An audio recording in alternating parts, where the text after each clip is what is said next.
tune in, that means you're feeling the vibe. The bell rung, you already been subscribed. Right now, the queen, she on live. Please pull over the whip, no phoning when you drive. Dope Soul sporting with the talk. First lady from New York, Brooklyn. All my people, you rocking with the chat. Hit that. That like button would tell me where you at. You know, step from the MBK. Born and raised up MBK. Hey, real lady where she holding it down. No matter way how you feel, she gon' greet you with a smile. Sister, you one of a kind. Yes. Oh, sister, it's time you That's turn. Dope Soul. Where you at? Where you at? Dope Soul. Where you at? Where you at? Dope Soul. What? Dope Soul. What? Your soul. Where you at? Where you at?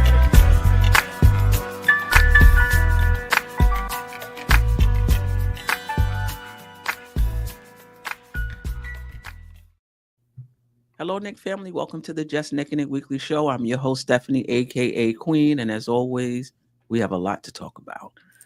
We'll recap last night's game. I didn't do a recap during the lunchtime, so we'll recap last night's game briefly. I don't know how much time I want to spend on that game. And then we're going to do a way too early season review, I should say, of the first 10, actually 11 games. And so, we'll talk about, our thoughts on just the early returns from the trade. We'll talk about the bench. We'll talk about Thibodeau. We'll talk about where we think this team could be, over the course of a full season. So let me bring in Jerrell and Geoff. Ajay will make his interest when he makes his interest. Well, you know how that goes. How you doing, fellas? What up, Steph? Geoff, salute to the chat. Happy to be here as always. Yeah. Let's get going. Yeah, let's get right into it. Let's start with shout out to the chat, by the way. Let's start with yesterday's game. Mm-hmm. I mean, listen, you could say it was a back-to-back, and that's why they came out, the way they did, got down early. I know I've hearing some narratives on other post-game pods that I disagree with, that the Knicks don't care, and things like that. I just can't get with that, with this, with this particular team. They got down early, for whatever reason they did, but I like the fight back. They picked up their defense. I like the fact that Tibbs changed the defensive scheme a little bit. Like, Cat wasn't purely in drop coverage, deep drop. Like, he drops all the way to the baseline, and as they coming toward him, he just keep going back. I'm like, I just can't understand it. But there were times when he came up to the level of the screen and he would trap, just doing different things, and I think he's better that way. But anyway, just your thoughts on the game yesterday. Do you agree that it was Josh's fault? That the Knicks lost? I mean, some people think it was his fault. Yeah. Jerrell, whichever way you want to take it.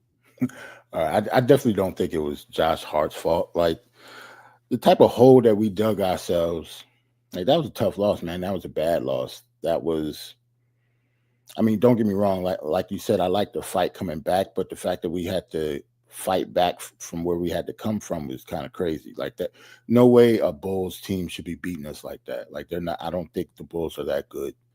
I think that had completely everything to do with us. Obviously, this defense isn't fixed. But like I keep saying, we're about halfway through the evaluation period. What I keep saying, 20 games.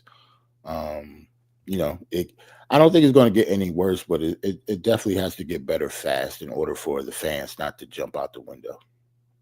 Yeah. Geoff?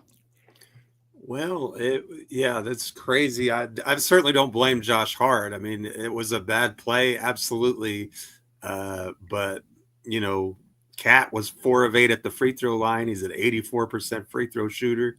You know, you make 2 of those, which is still below his percentage, and you win the game. You know, Jalen Brunson was minus 13, shot 9 of 20 from the field. He did have 8 assists, which is good, but you know, he was the only starter who wasn't in the positive as far as plus minus. So he's still, I don't know if it's his ankle that's bothering him or what, but he's still not up to the challenge, at least up to his last year's level of success.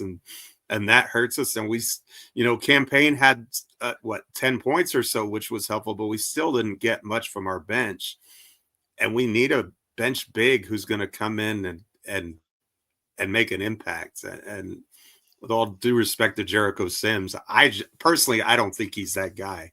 And so, you know, that's a massive hole in our lineup right now. You know, Deuce had a good game. You know, just some games are like that. You just gotta, you know, learn from it and get better. Dude, is that right? McBride had 2 points. Wow. So we got 13 points from our bench, right? You would think with 11 from Cam and what Deuce usually gives us that we would be in a better, Yeah. you know, a better place. But it happens. He only took 4 shots. You know, kudos to Thibodeau. I can't say I agree with everything he's done this season, but for just letting that team rock. You know, that team that was, you know, getting us back into the game. He didn't, this is the time when so-and-so will come back in and just kind of kill the momentum and, you know, put, you know, whoever was supposed to come in at the time. I just like the fact that, you know, he just rocked with the momentum and you know, made a substitution once the momentum changed. So, you know, kudos to him for that. Thoughts on Thibodeau in that game? Do you think there was nothing really out of the ordinary when it came to his decision making? I didn't see any big difference. I mean, I really didn't. I like, you talk about just with the rotations in general, how he Yeah, it could be rotations, it could be schemes, it could be like, you know, anything that you saw that you would have wanted him to do differently. Well, not just in this game. I just know Tibbs in general.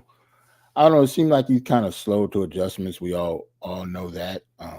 In order for him to switch things up, his circle of trust is small, and I'm trying to figure out how come some of these rookies can't get at least some minutes. I'm not one of those people that be like, you know, play the kids like that, but I don't know. It seemed like that we have some talented young players that could be getting a little more minutes, and for like somebody like Matt Ryan to just, you know, just to sign and get 5 minutes out of nowhere.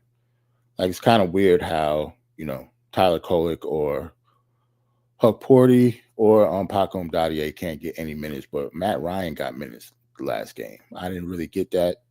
Because if we're going to go by his circle of trust, like, when did Matt Ryan get his trust? Like, that's a head scratcher for me.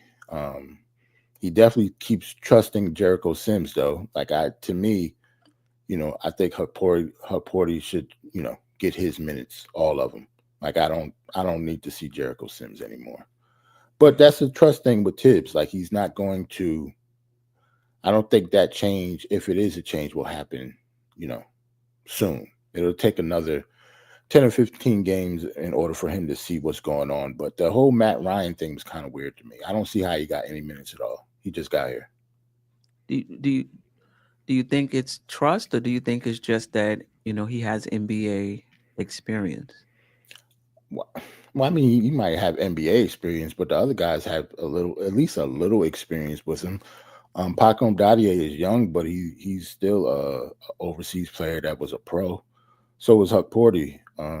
Tyler Kolek he's a rookie, but he's an older rookie. He's not like a one and done rookie coming out of college. So, I mean, they don't have NBA experience, but you have to get them in the game at least a little bit to give our guys a spell. And with Matt Ryan, like I know he can shoot, but like to me, 5 minutes that was wasted last game. Like he didn't really do anything, and even though he does have NBA experience, it's not like he had, experience being a terrific player. Because if that's the case, why is TJ Warren in the G League still? Like, I don't get the Matt Ryan move and why he got minutes, especially with, the young talent that we already have on our bench. And we got TJ Warren in the G League just wasting away for no reason. Yeah. Yeah. Jeff, just thoughts on Tom Thibodeau, if anything? I want to shout out Born Freedom. I was thinking the same thing as him. I'm shocked that Jalen Brunson was in the game in the last 5 seconds there. And I'm also shocked that they didn't switch everything. Like I would, I don't like to armchair quarterback the coach in general, but just from a situational perspective, I think that's a great time to play offense for defense, or defense for offense rather. Get Deuce out there. He's a better defender, and switch everything. And they only have 4 seconds. So, what is it that you're wanting from Jalen at that point in the game that makes it necessary for him to be on the floor? Again, this is hindsight is 2020, but which play is this when Hart fouled? Kobe? At the very end of the game with 4 seconds left. You're on defense. You're playing for the last shot. There's probably not going to be multiple possessions where you're going to have need for your point guard and lead player. And if there is a change of possession, you can always call timeout and sub it offense for defense. And then, like I said, just, on a screen, just be switching everything at that point in the game. I think that's better than what happened. But again, it's armchair quarterbacking. I don't really like to do that. It's easy to say because he fouled him and all that it was not a good play. But that's just what I saw. Yeah. I think, I don't disagree with that. But on the play itself, I just think Josh Hart had a brain fart, similar to Spoelstra calling a timeout when they didn't have any. I'm like, what is this? Like coming from behind, trying to that was egregious. But like we talked about in the beginning, that's not why the Knicks lost the game. I mean, I could see those who will look at that play and be like, oh, that's why they lost the game. But that's not why they lost the game. That's not why they lost the game. Welcome, Ajay. We got to stop waiting for you. We starting the show late. Now we're going to have to start 9:05. You getting 5 minutes. Going back to Coughlin. If you early, you late. Yep. First of all, salute to you, Geoff and Jerrell in the chat. And I just got the link. You just sent me the link at 9:07. No, you sent me the link at 9:07. I understand. I put it there. It's the same link every week. It's the same link every week. But when I didn't see you, I was like, let me just put it in here. Yeah, there you go. See, as soon as you put the link here, I said everything. I put that link in there at 8:57 or something like that. I'm always happy to be here, and I'm gonna jump right in. You said that's not why we lost the game. Mm-hmm. That's why we didn't win the game. That foul is why we did not win the game. How's that?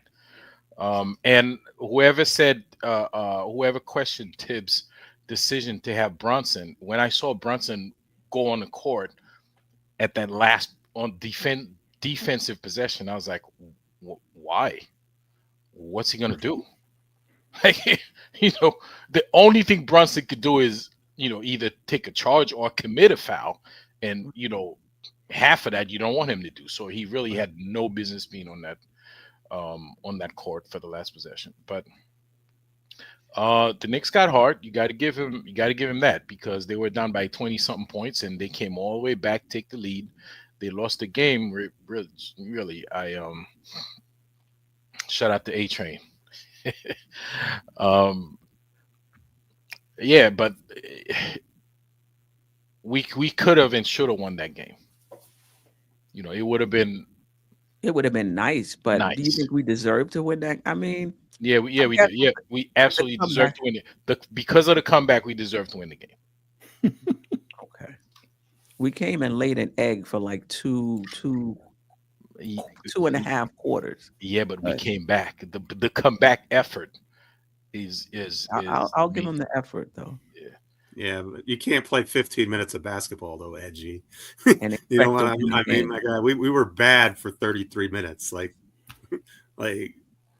really bad. We were down 90-68 with like 3 minutes to go in the third quarter. Like that's bad basketball. You don't, first thing that you should do when you find yourself in a hole is stop digging, right? And so, you got to take the game in its entirety. You can't, pick and choose. Well, I like this part of the game. I like that part of the game. So it was a good game. No, it's what it is over the totality of the whole 48 minutes. And if we played like we were capable of in all 48 minutes, instead of just the last 15, we walk out of there with an easy win. That's one way to look at it. Another way to look at it is we feel we're so much better than them. We give them a head start. Give them a 20-point head start. We run all the way back and take the lead. So it was by design. We you know what I'm saying? I felt we were gonna win the game. Watching the game, we were down by like almost 20 points. I still felt we came up short, but I don't know. We should have won that game. Yeah, I mean, I can't wrap my mind around why we think the Knicks should win games. I think we put in a lot of emphasis on the talent of the team and not a lot of emphasis on the fact that our defense is not good and we're not really a gelled team.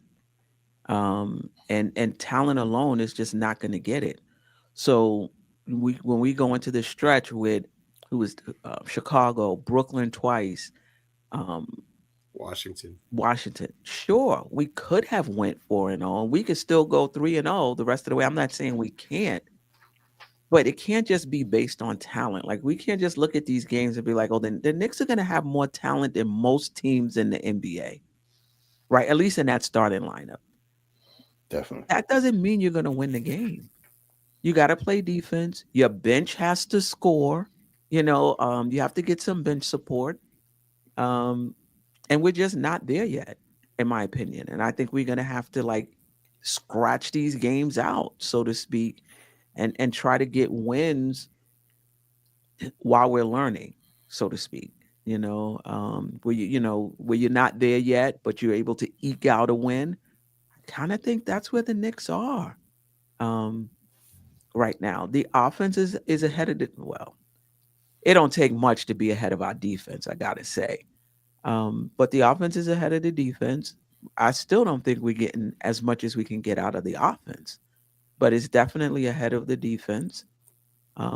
Until that defense rises to the occasion on a consistent basis, every game is going to be hit or miss, where we got a big lead, we lose it because we're not getting stops, or we fall behind quickly because we can't get stops. What got us back into that game? Sure, we scored like 968 points in like 18 minutes or whatever it was. But it was the stops. It was the defense, that gave us the opportunity to get back in the game. And the defense is just really hit and miss.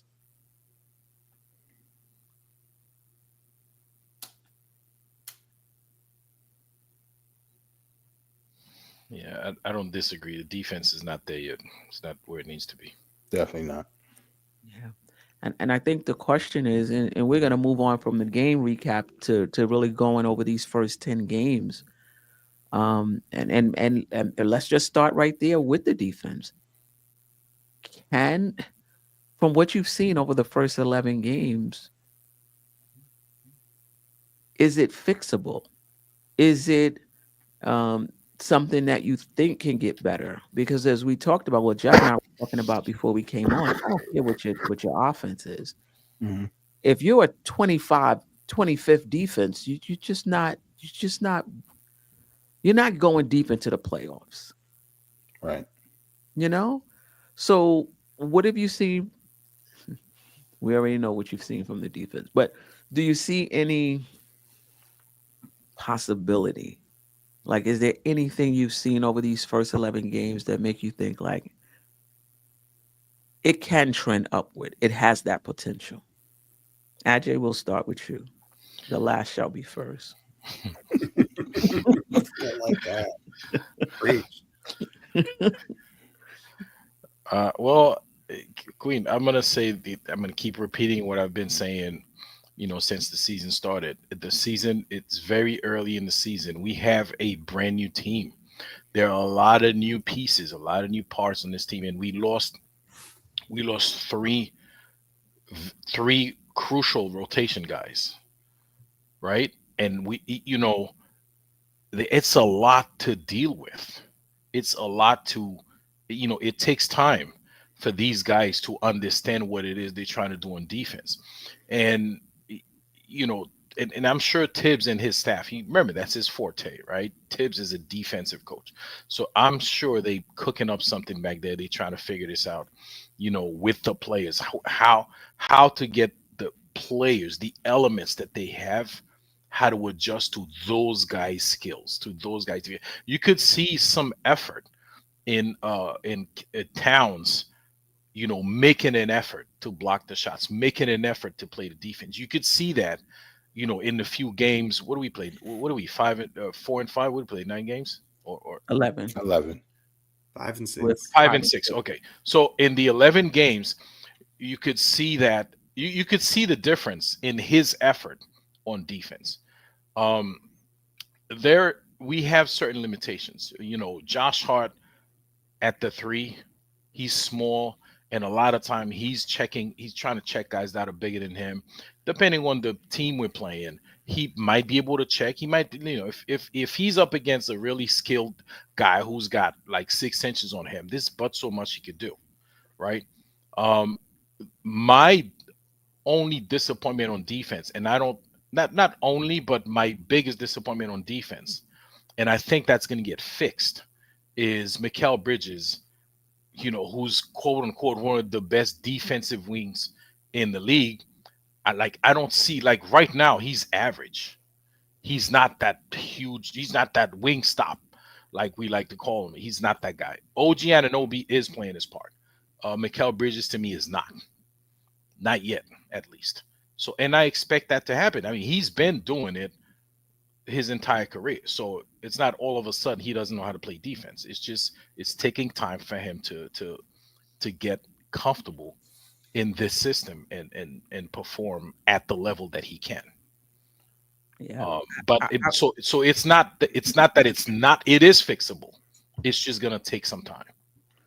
What do you think what's the ceiling on this defense?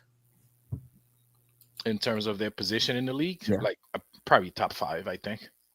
You think this defense can elevate to a top 5? Yes, Wow. I think so. Okay. I think so. I From mean, your mouth to God's ears, yeah, man. no. If we could do that. I think so.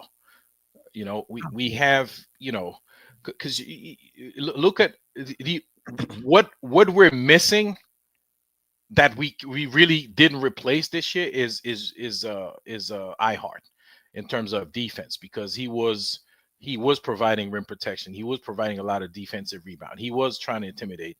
I mean, he was there. Like, and you like to say when he was there, they were still coming at him and dunking on him anyway, but he was there. At least there was a body there. And I think Karl Anthony Towns, he's gonna get used to playing that role. But all the other pieces are there, in terms of defensive assets. Yeah, So you listen, I hope you're right. I'm hoping for 12 to 15. But if we can become better than that, I'll take it. I think we're definitely gonna be better than that.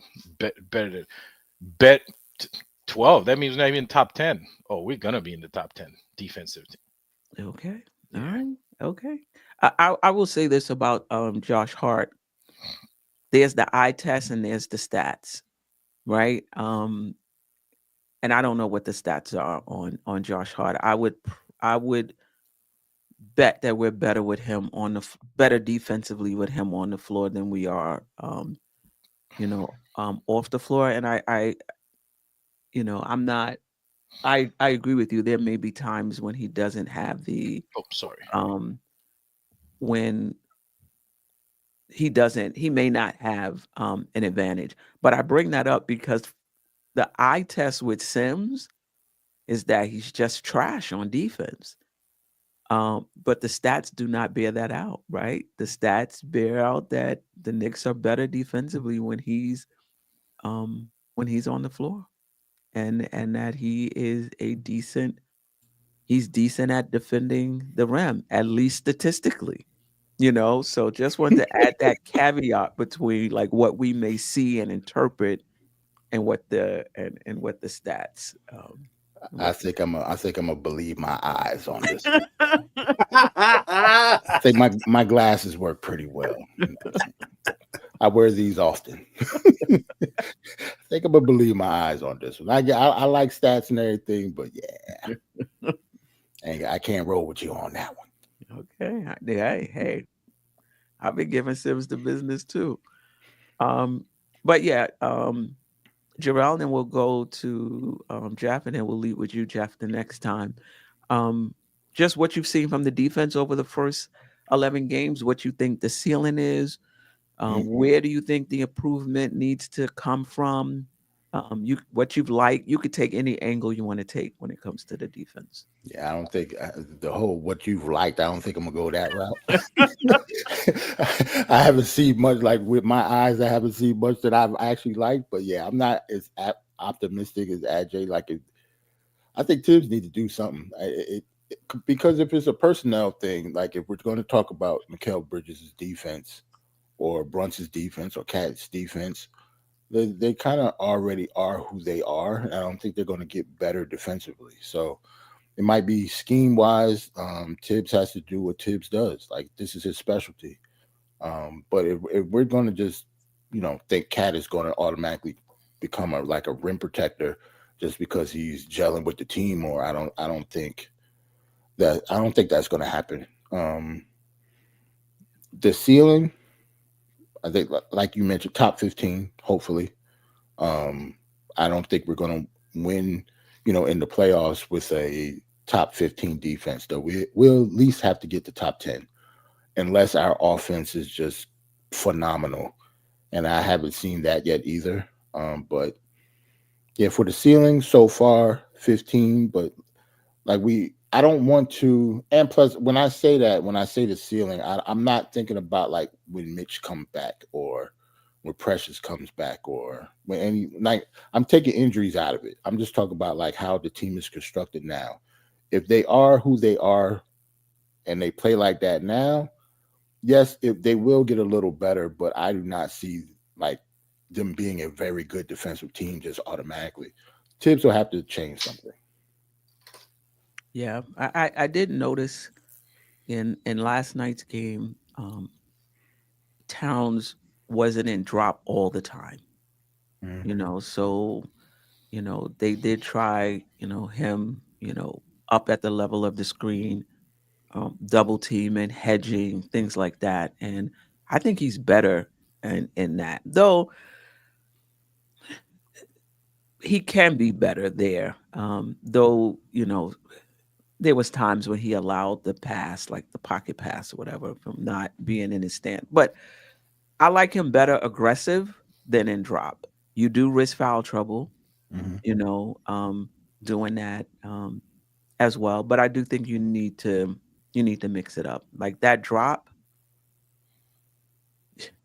yeah, he's dropping off the court. He's dropping into the fifth row. Yeah, I've never seen. I mean, that's a deep drop. But anyway, Geoff, just your thoughts on the defense and the ceiling and whatever else you want to say about it. Well, I guess I'll play devil's advocate for just a minute, in that I think I have seen some potential for this defense to be pretty good. You look at the first Indiana Pacers game, we held under 100 points. I don't think anybody was complaining about the defense in the Philadelphia game. Admittedly, they weren't whole, but we held them to under 100 points. So I don't think we're going to be top 5, like Ajay said, but I think that that you've seen in fits and starts that there is potential there. Whether they realize that potential or not, different question. I can't promise that.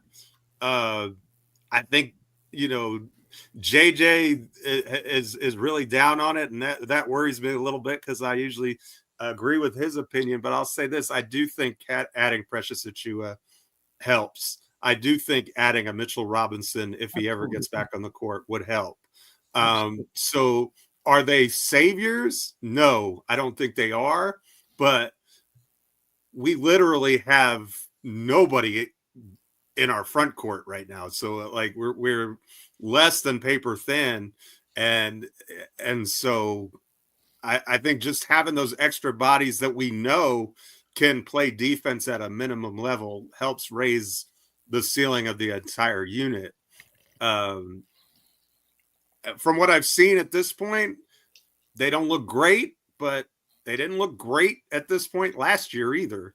And the defense improved markedly as the season went along. So let's check back after 20 games and see if it looks the same or worse or better. And then let's check back at the All-Star break and see if it looks the same or worse or better. But after 20 games, we'll be able to see more. I think Tibbs will have more data where he can change things schematically if he feels like there's not anything working. I think that's usually the point where he's got enough of a sample size where he could say, for sure, this is not working. We need to do this to fix it. So I think that's still kind of the bellwether moment right there. It hasn't been good yet, but that doesn't mean it won't ever be good. Yeah, and I'm with Jerrell. When I was saying 12 to 15, I was thinking about that defense with these players. I wasn't even factoring in Mitch and Precious. I think with Mitch and Precious, we might be able to be 8 to 12. Top 5. With Mitch and depending on Mitch rounding into shape, depending on Precious being healthy as well. Yeah, I do think the ceiling is higher with those two guys, because the other thing is sometimes it's scheme. I don't know how much of it is scheme. Sometimes it's just execution. Like when you look at how they play the pick and roll, when you look at their positioning, a lot of times you look at Cat and his positioning, you're like, where you at? Like you standing straight up as opposed to being low. Like it's a lot of it is execution, and that could be chemistry as well. Chemistry on the defensive end.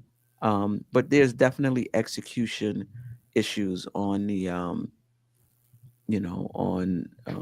that they have to fix it. So it's not just Towns not being a defensive player. It's other things going on as well. What's our identity? What's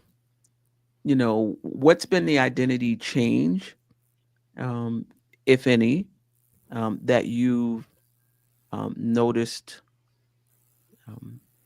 That you've noticed, Geoff? I don't think this team has figured out its identity yet, so it's really difficult for me to answer that question. I think that's part of the reason why we're struggling is we kind of don't know exactly who we are and what we are.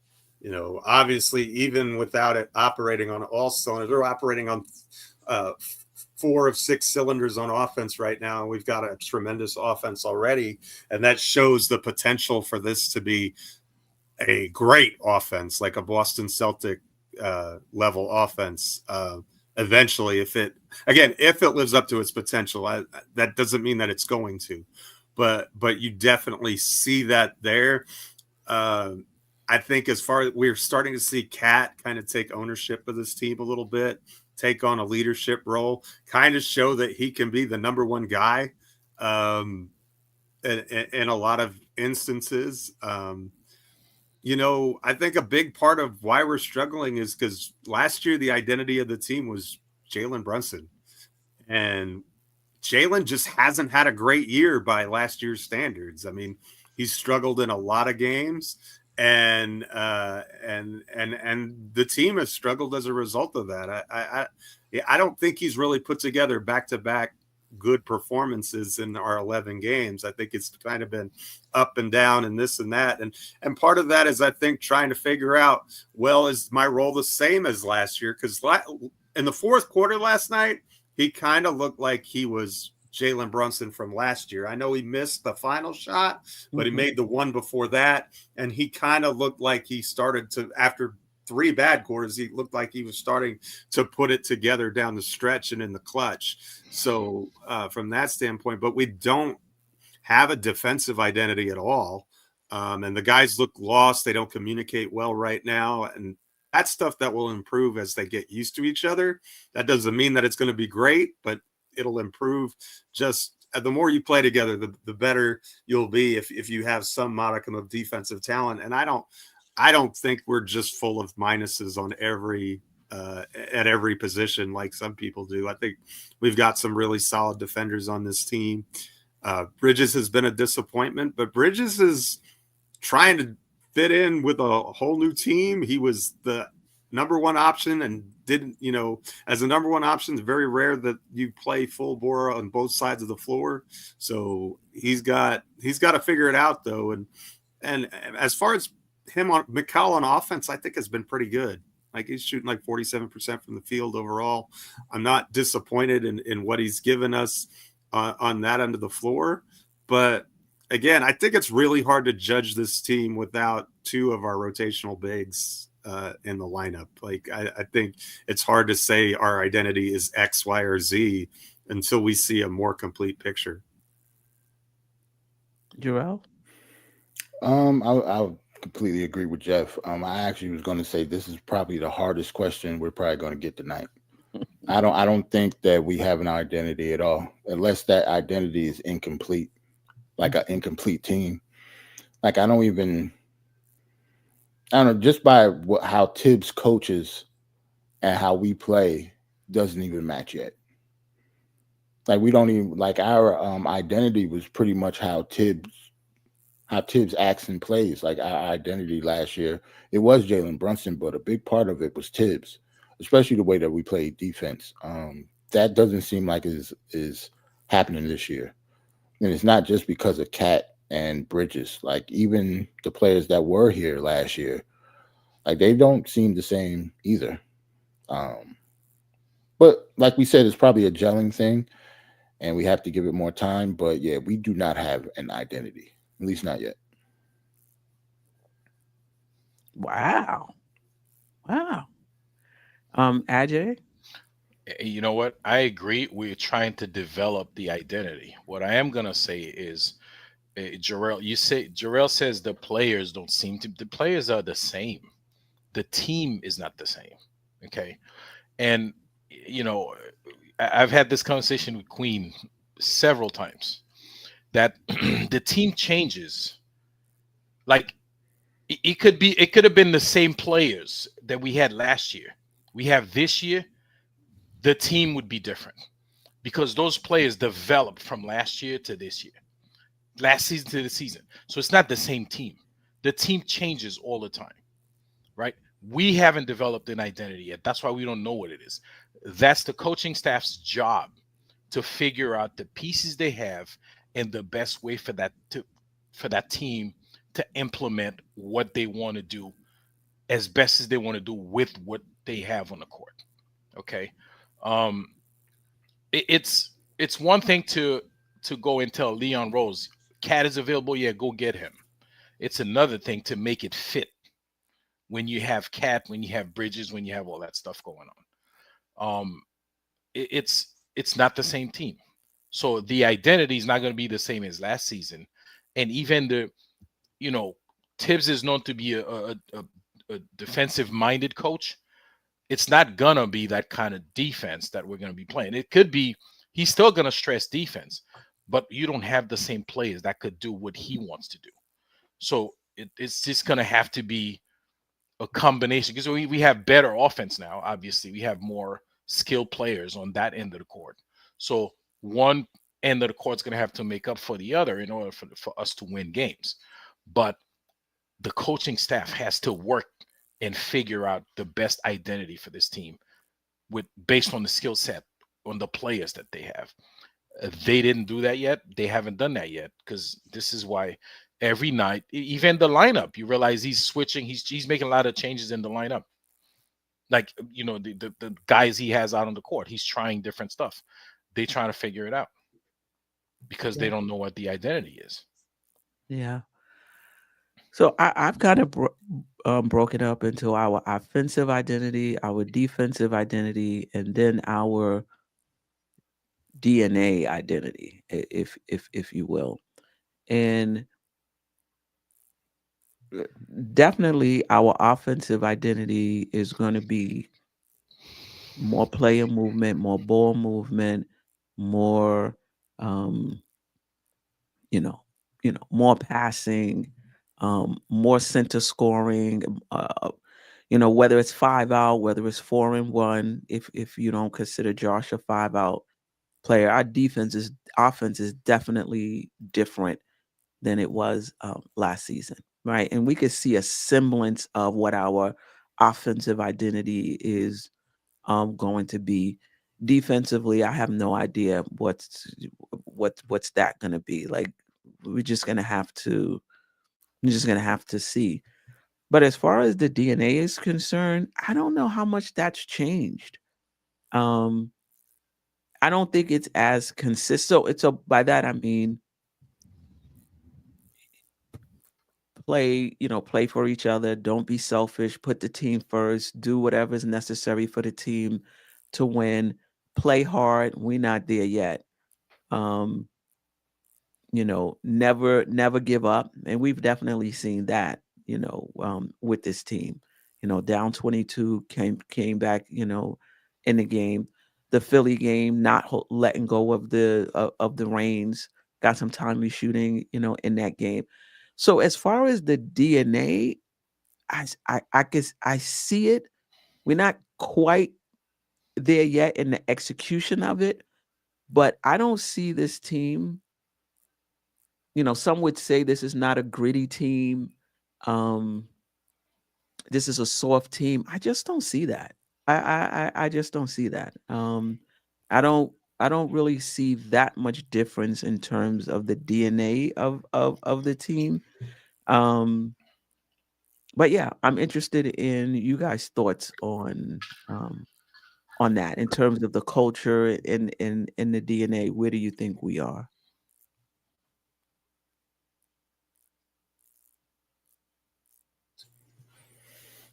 That's a good question too, Steph. The DNA, well, like, is it that much different than last year, you think? yeah, I kind of do think so, man. I guess because what Cat and Bridges bring, like, there's such a big part of the pie now compared to Julius Randle and Dante DiVincenzo last year. Don't forget iHeart. Oh, and iHeart, yes, right. Like, the DNA had to change a little bit. Like, it won't be the same. Like, but like I said, this is up to Tibbs. Like, our identity is supposed to be Tibbs. Like, that's how I always thought of us since he's been the coach for us.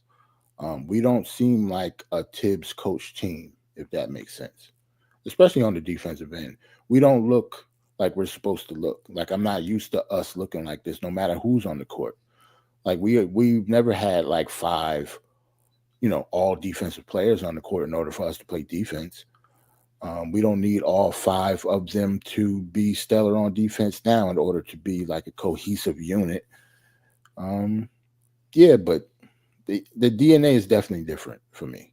Like, it almost has to be, just because the players that were swapped out are too important not for the DNA to change at least a little bit. Okay. Jeff?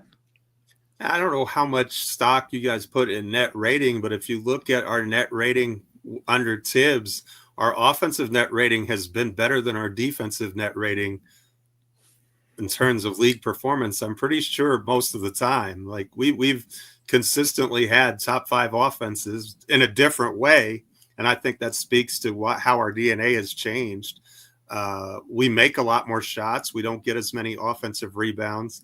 You know, we still play at a snail's pace, which, you know, I think when we get healthy is something that we've got to change DNA wise. I think with the athletes that we have in the starting lineup, they would be at their best if they could play with pace. Now, obviously, when you're only playing 6.5 guys, you can't do that. Like, you have to milk every possession and try and get the most out of your guys. But I think in an ideal world where we're running 8 or 9 guys, you should see stretches of time when this team is running and gunning, just because they have long athletic wings. They've got if they're playing Josh Hart at the 4, he can grab the ball off the rebound and push it right away. There's a lot of things that he can. And I actually think that Josh Hart may be having his best season. I really like the way that Hart has played all year long. And I think, you know, and this is from a guy who said that maybe we should consider starting Deuce on Monday. But when I said that, it wasn't a slight to what Josh is doing. I think he's having a fantastic season. And so from that standpoint, you know, if we keep getting this level of Josh Hart, I think that bodes well going forward. But yeah, I think the DNA of this team has changed, and I think that's part of what we're seeing on the court right now is those growing pains, and they're going to continue until, look, you talk about defensive cohesiveness as a unit. You don't get that in 5 games. You don't get that in 10 games. A lot of times you don't get that in 20 games. It takes a while for 5 guys to really be on a string. It just does. I mean, you look at Eric Spoelstra's teams. You know, I remember many seasons where they had a really rough start to the year, and then the calendar flipped to the January, and then they would go on a run where they would win like 30. They'd go like 30-6 or something like that, because that defense was finally locked in and ready to go, and everything else kind of caught up and carried its way. So hopefully that's what we see here. But this team, it's somebody in the comments, I forget who it was, said this is the box of chocolate and Snicks. You never know what you're going to get. And I think that's a perfect description. Yeah. Yeah. Ajay, any thoughts? What about our DNA? Yeah. If you don't have any thoughts, it's okay. I don't. I mean, it's the same thing I said. You know, the team changed. That the core changed. So, you know, it changed. And we don't know what it is yet. We have to figure out how to make the best of what we have. Mhm. So It's only been 10 games, 11 games, but I wanna revisit the trade. You know, after these 11 games, and a lot of this is going to be projection, though. From what you've seen, do you feel like it was the right move? I mean, because this was like a organizational shift. Like, this was, and Thibodeau, the coaching staff, the front office, they understood that, right? They understood when you bring it in Towns, everything is going to be different. What you're doing offensively is going to be different. How you play defense is going to be different. But yet they made that decision. With what you've seen over the last 11 games, are you encouraged? Do you feel encouraged? Do you feel like, okay, I see what they were kind of thinking, and I think this might work? Or are you thinking, again, only 11 games, I don't know what the hell they was thinking when they when they made that trade? Ajay, we'll start with you, Geoff, and then Jerrell. Queen, why you start with me? You know how I felt about the trade when we first did it. I'm saying And after 11 games. listen, as a Knicks fan, right? And I believe in this organization, in the coaching staff. They have good guys on that bench, and you know, as part of the coaching staff, and the players are good. So I'm hopeful, and I'm pretty sure they're gonna figure it out. I wasn't crazy about the trade, not because Cat is not a good player. Cat is a good player. He's a great player. He's better than Randall in a lot of in a lot of ways, a lot of categories. But it's just as a whole, the trade, when you combine, you know, we lost iHeart, okay, one major piece is gone, okay. Then now you pull out two more major pieces. right? One of them being the guy who's giving you 25, 25, 9 and 5 and 5. The last 5 is the turnovers. Um, and you know, you get rid of the guy who broke your 3-point shooting record coming off the bench, another major part of your rotation. And you combine that with the amount of money Cat's about to start getting paid. I didn't think it was that's not something I would have done. But not to say that it's not going to work. They're gonna have to make it work. Like, they don't have a choice. It has to work. And it can work Anything because changed in your opinion after the first? Because basically you just reiterated what you said on the first show. We got that part. Has anything changed from your perspective over the first 11 games, or not really? not the only thing that changes that I hope it works, and like they have to make it work. But Okay. if we go back, I just feel the same way. Just what I just said. Cat is good. He's a better player than Randall and all that good stuff. That's not a trade I would have made because there are too many. You're taking away too much of your core. And the only thing that changes, you root for the team and you hope they make it work. And I'm pretty sure they have to find a way to make it work. That's really the only thing that changed. Okay. Jeff? Well, I watched the Minnesota Portland game last night, and I think Portland won the game. And boy, the Minnesota fans were irate with Julius Randle. I mean, just irate. And so it's kind of funny that Knicks fans are making the complaints about Cat, then Minnesota fans are making the same complaints about Randall that we were doing when the guys were in different cities before. But I'm much more comfortable with the Towns trade than I am with the Bridges trade. We gave up a king's ransom, a star package for a player in Bridges who's not a star.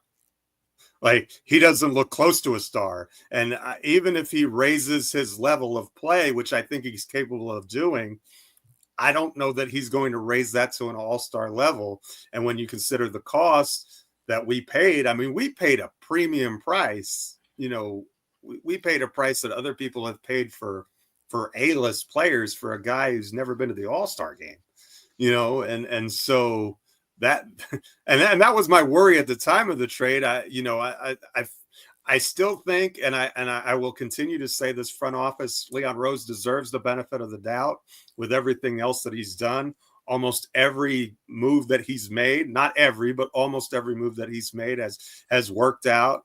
But I'm really concerned that the Nets are going to look back on that trade and think that it's the one that rebuilt their franchise, is what I'm worried about. But so that is a big concern. But as far as Towns, he's better than I ever imagined he would be. I love his game. I love his work ethic. He's not a great defender, but I'm not going to worry about what he isn't. He's been better at what he is than I even thought he was. And I thought he was a good player. I didn't know he was this good. So if he continues to play at this level, I think that the Towns trade is an absolute win. You give up good players to get good players. I think Towns is a more modern scorer than Randall. Randall may have a higher points per game over the course of his career, but the places on the floor that Cat can score from is makes for a more modern offense. It helps space the floor even more. It helps us be very modern in what we want to do. It opens up the floor in a lot of ways. And don't look now, but his playmaking is pretty good. I've liked what I've seen with him passing the ball. He had that one assist, was it to Bridges, where he didn't even look? And he had that like behind the back, like it was Magic Johnson or something. I was like, where did that come from? Like, I didn't know he had that as part of his bag. So, And don't forget the baseline all the way out to the 3-point line for I forgot who hit that, who hit that shot. I'm not even sure how he saw who was out at the 3-point line. Sorry, Jeff. Yeah. No, that's about all I was going to say. That might have been campaign. Maybe who was at the. He just like swung it. He was like under the basket with like 2-3 people on him, and he just underhand threw it to the 3-point line. I think that was in the Philly, in the Philly game. Yeah, I mean, I love the trade.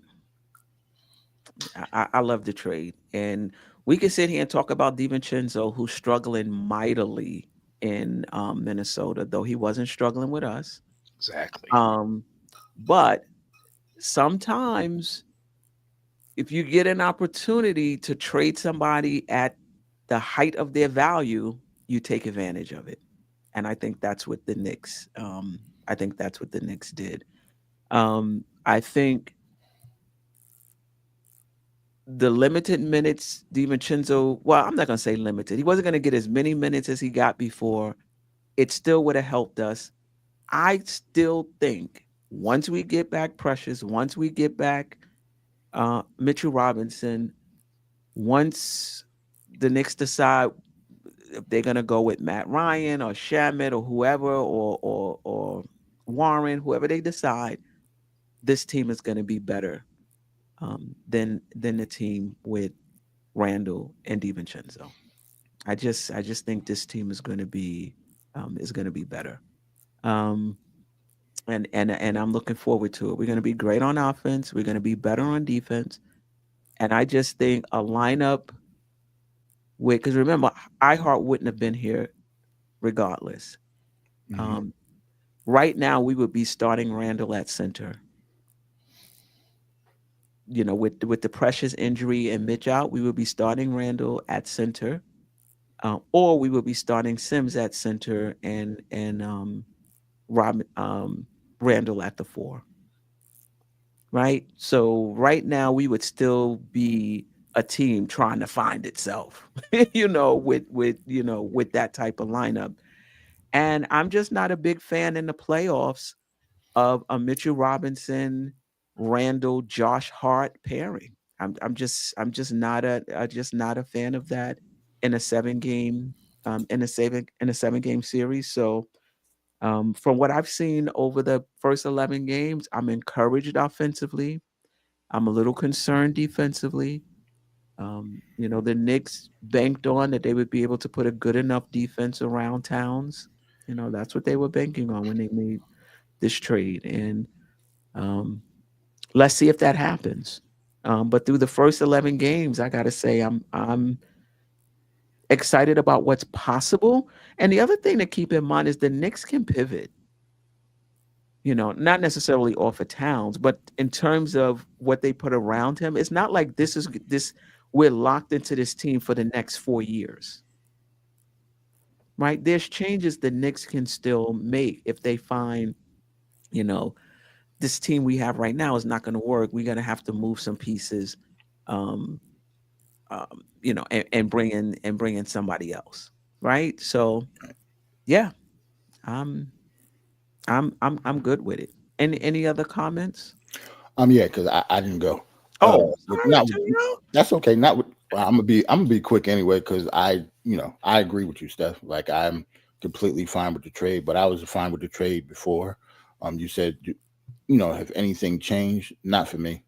Especially since it has been long enough. Even the Mikal Bridges trade, like, I'm disappointed in the way that he's playing, but I'm still not, I'm not, jumping out the window on his trade. Not yet.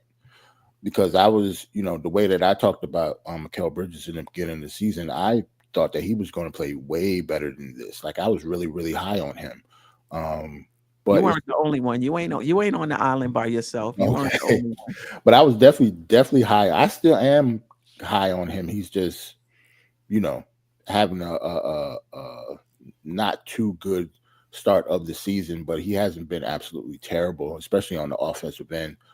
Defensively, he's obviously been a little lackluster, but I hope Tibbs can fix this defense somehow. I'm not just putting it on just the players, just because of who Tibbs is. I already talked about that before with the DNA stuff, but yeah, I don't think yeah, I don't feel like the trade was bad, but nothing changed for me to answer the question. Yeah. Yeah. Um, let's just do a few comments from the chat. Um, and then I want to move into Bridges, and then I want to move into Towns specifically. So just a few comments. Yeah. Before the comments, guys, make sure you guys hitting that like button. Let me do a quick refresh to see where we at. Over here, we have only 38 likes out of 81 watching. So that's just not gonna cut it. We're not even half. We're not even 50%. Um,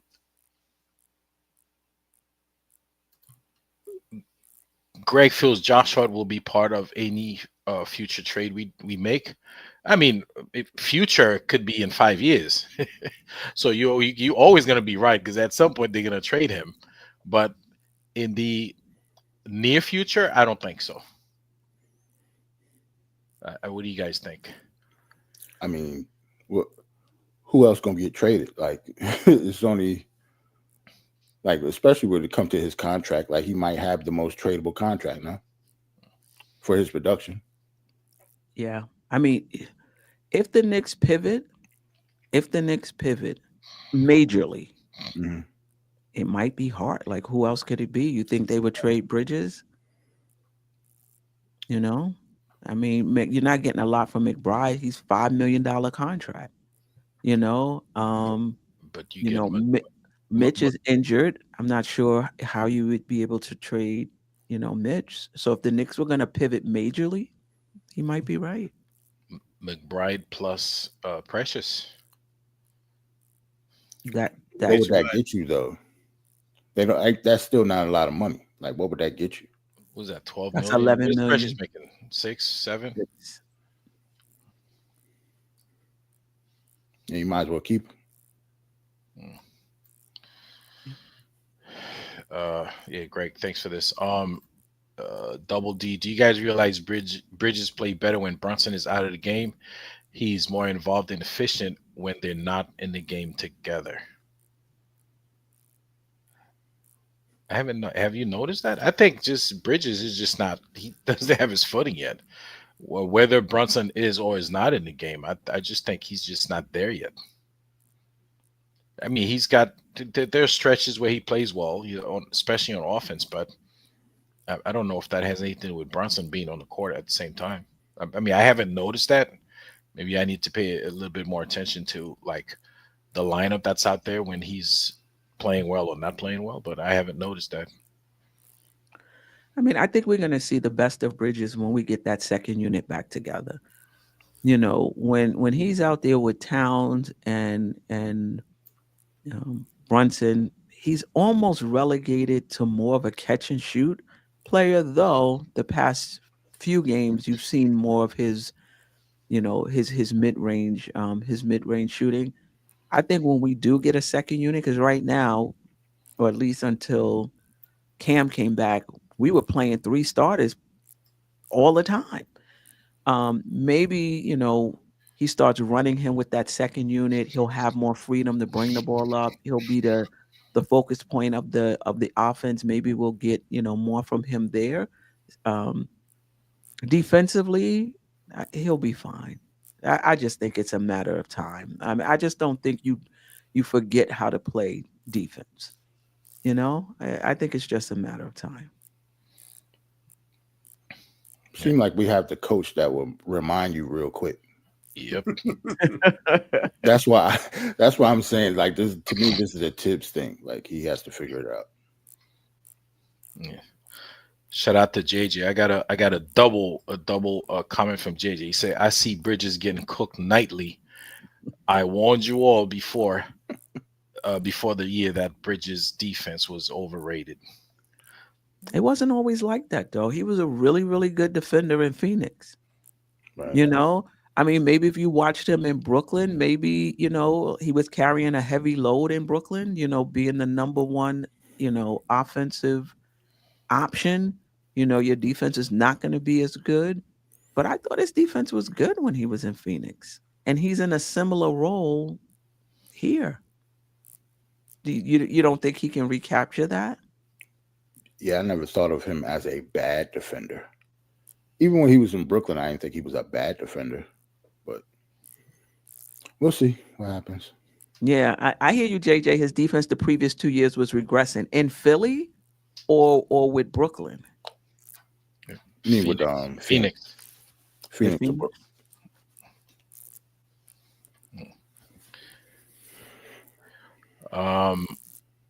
Shout out to Wiz BKLA, and for those who don't know, this is Deuce's granddaddy.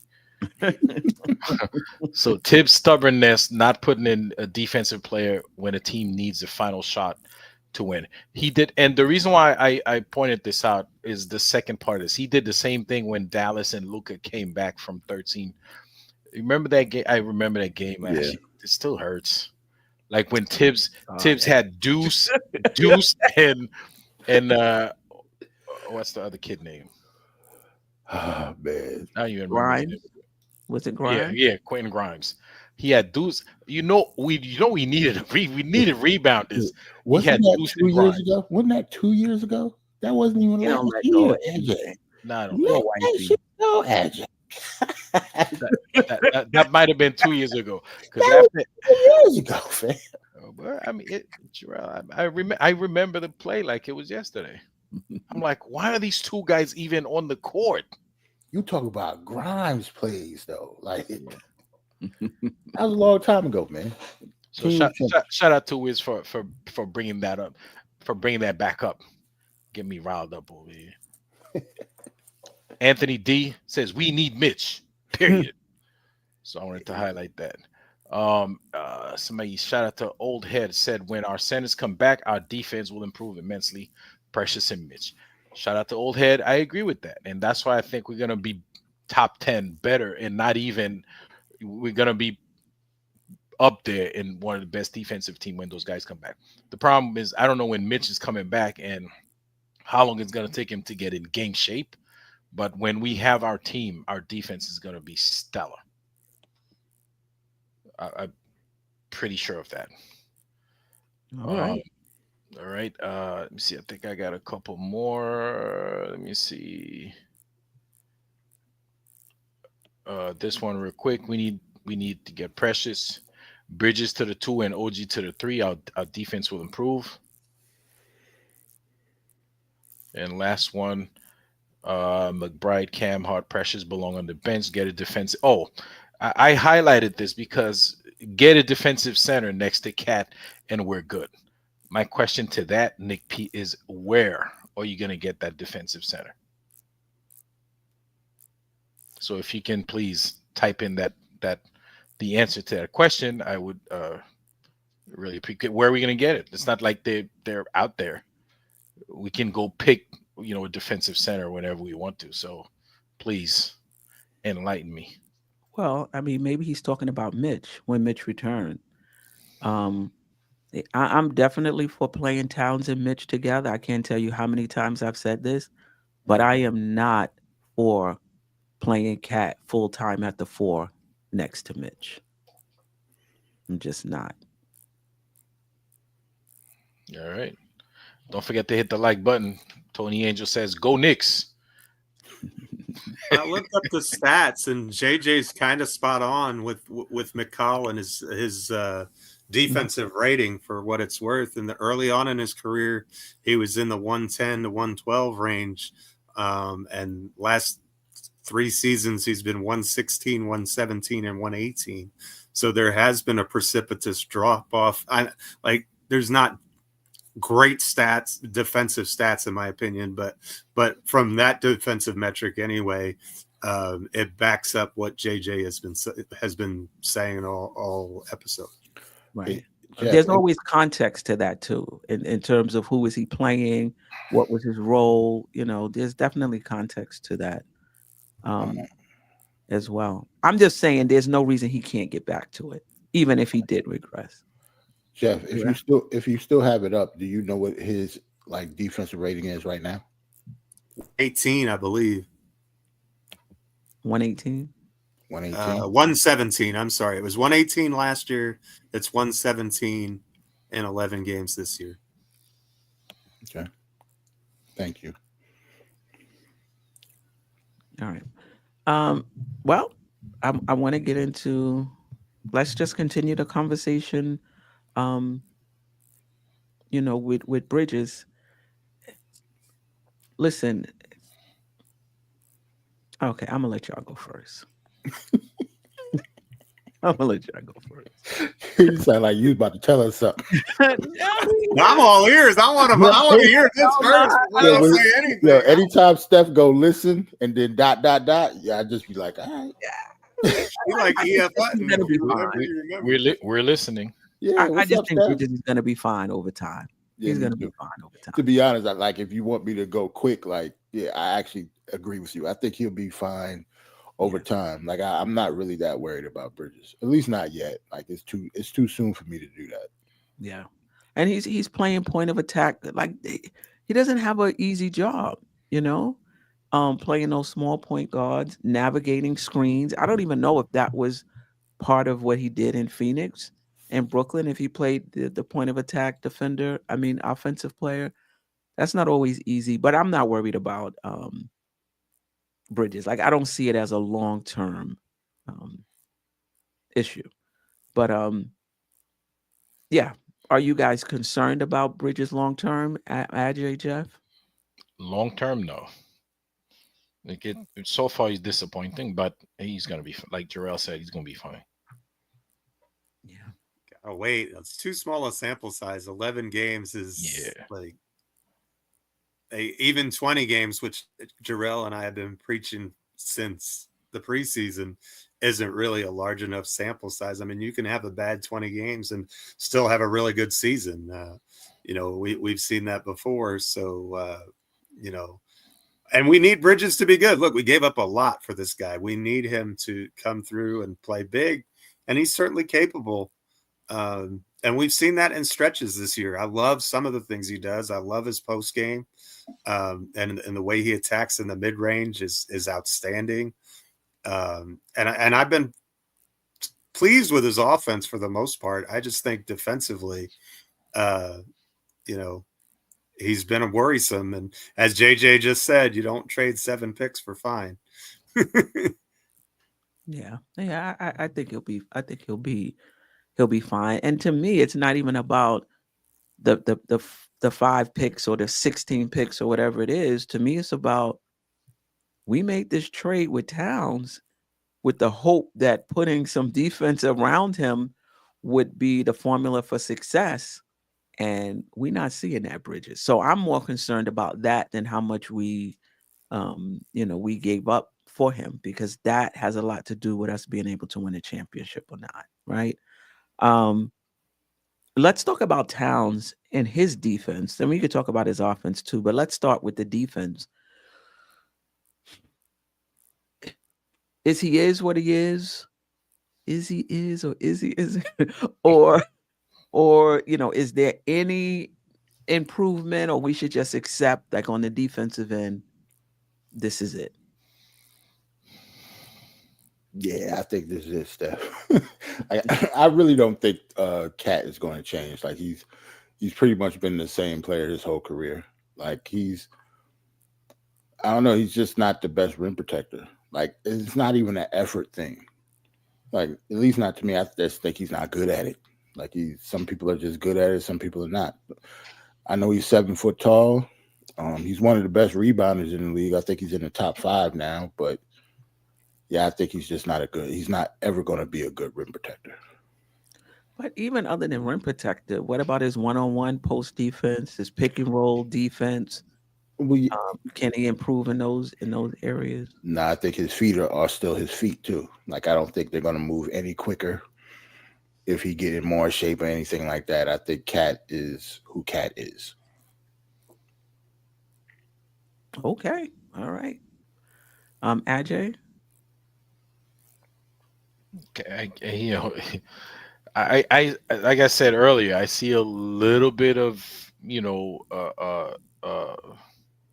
determination to he's a little more conscious about what he has to do on defense.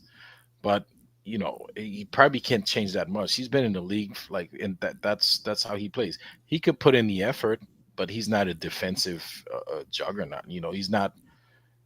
He's just not Mitch when it comes to protecting the rim. He's big body. He could, he could alter a shot or two or there, but that's just not his. That's just not what he does. With Tibbs as a coach, he'll put in a little effort every now and then, but he's not naturally inclined to doing that. So it's not gonna be, you're gonna see some defensive plays, but it's not gonna be a huge change to to what we're seeing now. So it's almost gonna be like this is who he is. I hope not. And you know what, as far as rim protection is concerned, though. And you know what, Queen, when he makes the effort, because he's not, he doesn't have that defensive mind. That's why he commits these silly fouls. That's for him trying to play defense, something he's not accustomed to all the time. I think that's, he just has to learn that. So he commits a lot of silly fouls. That he does. Geoff? Yeah, I'm not part of the Cat's going to turn into a good defender club. I don't. He's better than I thought he was going to be. I don't think he's barbecue chicken. I don't think he's great either. But I think he's been better than advertised. He's slow of foot, which makes him problematic when you're talking pick and rolls, I guess. But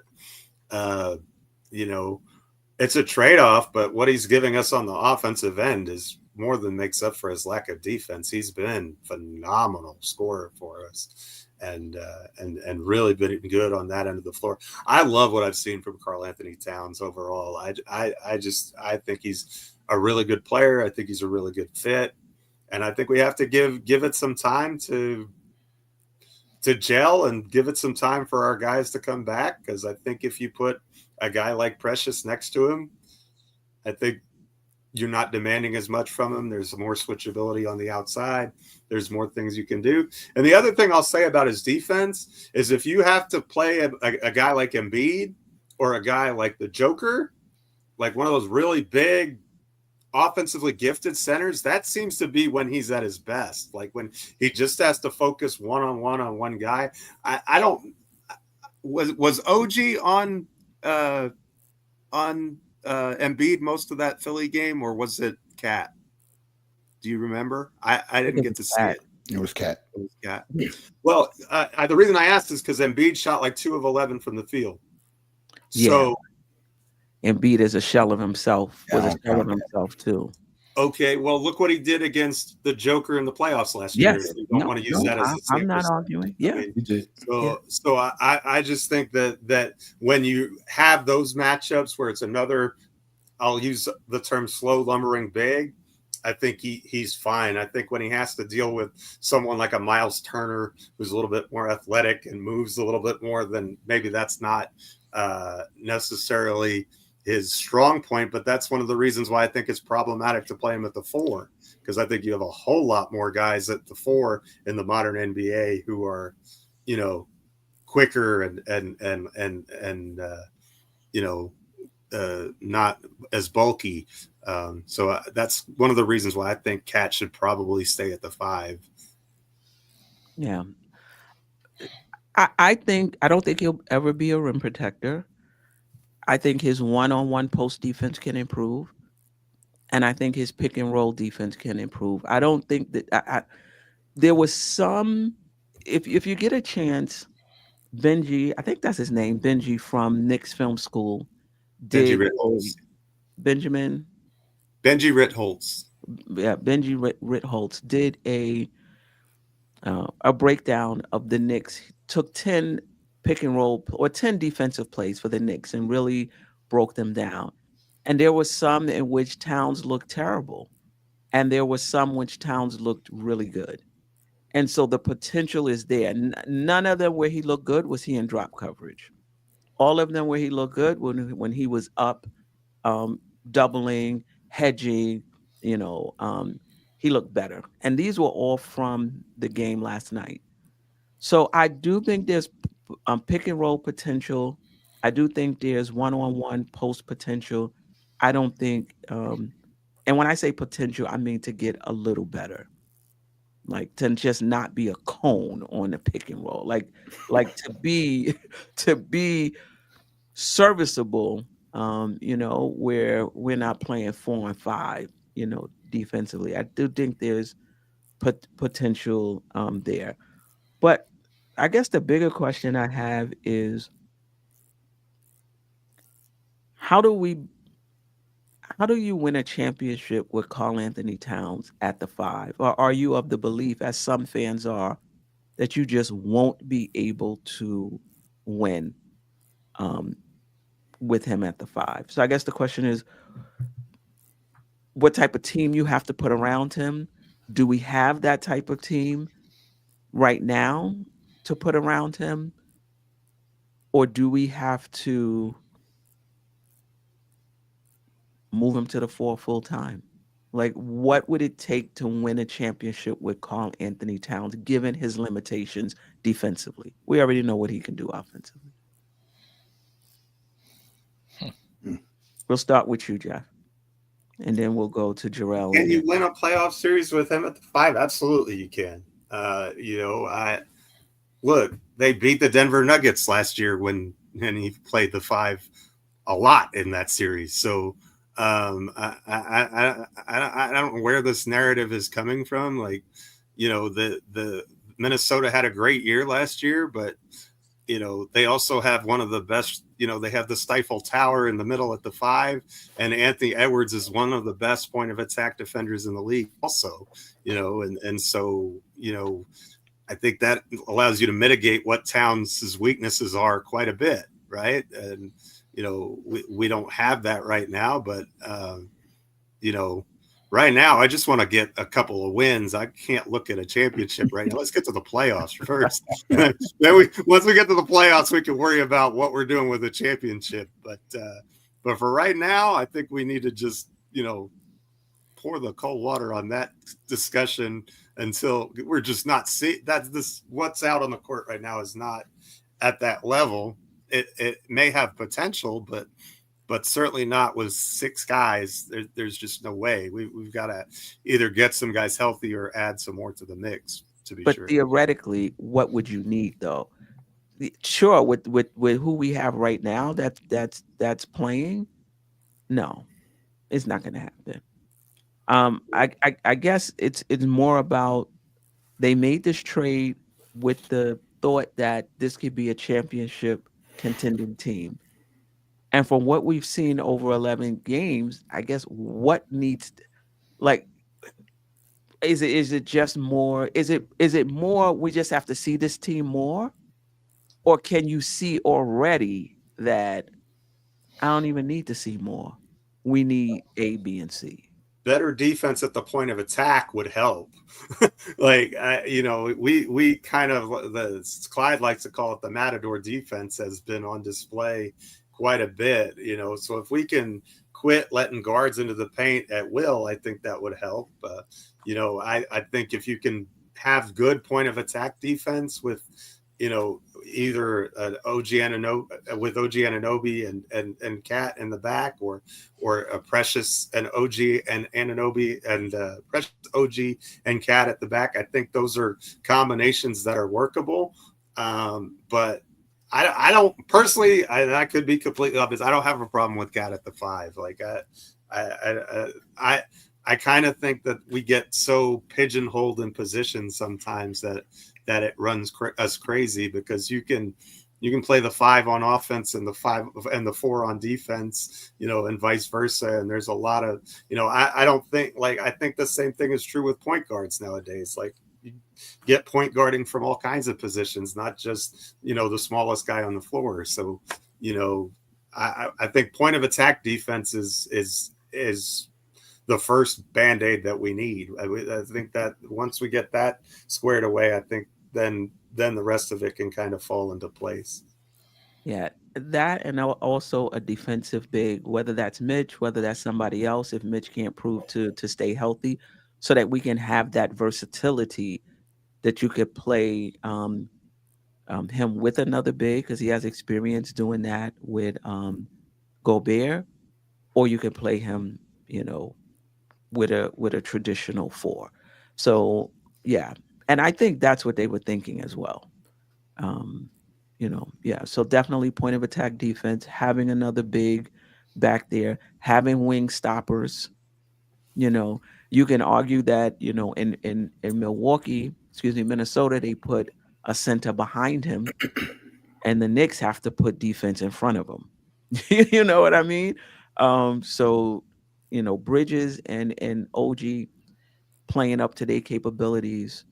Um, the thing about it is there's always a wing open. Well, I guess Josh Hart, because if you put in Bridges at the point of attack, now you got OG and Hart playing the wings, basically. But anyway, anybody else want to comment before we move on? Yeah, I pretty much agree with Geoff and what you just said about what you have to surround him with. Have to surround him with defenders. It's the same thing with Brunson too.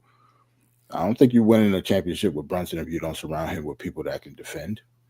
Like, it's the same thing. I don't think either one of them are the best defenders, and I don't think it's going to change. So, do I think he can win? You can win a chip with him at the 5, of course. It's just dependent on how you build the team, or you can win with him at the 4.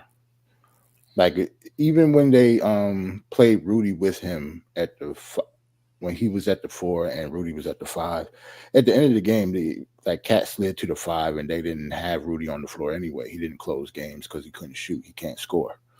So, if they would have won, it would, like Geoff said, I don't think the positions really matter as much as people think it does. Yeah, but they took him off the floor for a reason. Yeah, when you said that they need another defensive big, of course we have Mitch and he's a very good defensive big, but I would like somebody that's a defensive big but can still hit free throws and score at least a little bit. Like, they don't have to be as skillful as Cat, but the perfect pairing for him is somebody that can play defense and shoot. Somebody like Robin Lopez or somebody like that, or Brooke Lopez. I'm sorry, his brother, for Milwaukee. Somebody Nas Reed, right? Somebody that can defend and score. Maybe not. Obviously, he's not going to be like a scorer like him because that's almost impossible. But somebody that can defend and score at the same time, like give you at least a little bit on the other end. Right, because it keeps your offense open. Right, exactly. It keeps the offense open.